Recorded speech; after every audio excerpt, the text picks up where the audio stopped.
Bonjour les amis, alors dans cette vidéo, nous allons montrer que la valeur absolue de A, c'est le max entre A et moins A. Alors c'est quoi la valeur absolue par définition? C'est le réel positif noté comme ceci.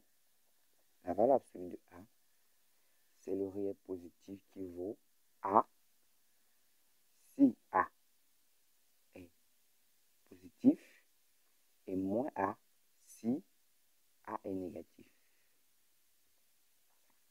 Une autre façon de voir la valeur absolue, en fait, c'est de la concevoir comme étant la distance entre 0 et A.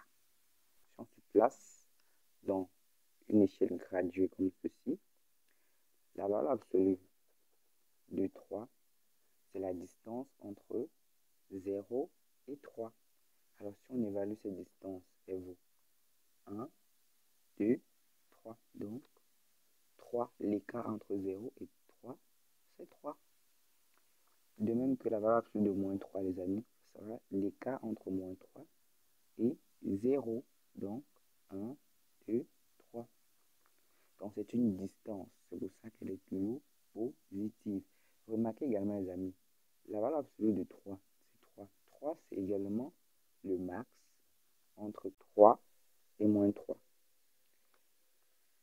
Valeur absolue de moins 3 égale à 3. 3, c'est aussi le max entre moins 3 et l'opposé de moins 3 qui est 3.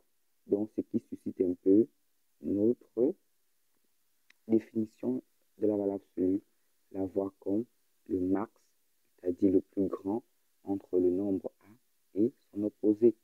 Donc, on va démontrer ça tout de suite. Alors, pour la démonstration de ceci, valeur absolue de A égale au max de A et moins A, c'est-à-dire le plus grand entre le réel A et son opposé moins A. Nous allons écrire ceci. Le max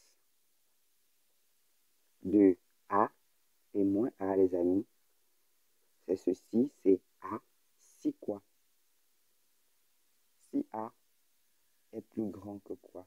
Que moins A, puisque c'est un max, le plus grand entre A et moins A, ce sera A si A est plus grand que son opposé, et moins A si A est plus petit que son opposé, qui est moins A.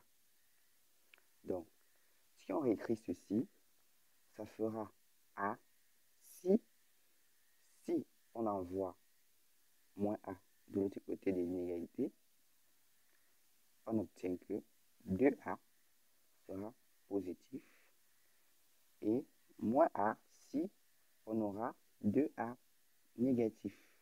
Mais les amis, en réécrivant, on obtient que A si 2A positif, c'est la même chose de dire que A est positif vu que 2 est un nombre positif. Donc, c'est la même chose de dire que A est positif moins A si ici 2 est déjà positif. Donc, pour que 2A soit négatif, il faudrait que A soit négatif.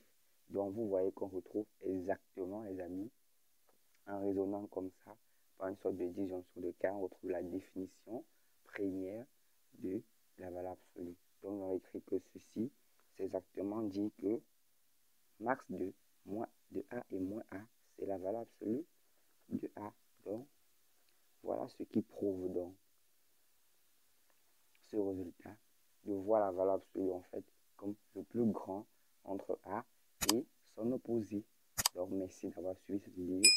Abonnez-vous, partagez. Et on se dit à très bientôt. Bye bye.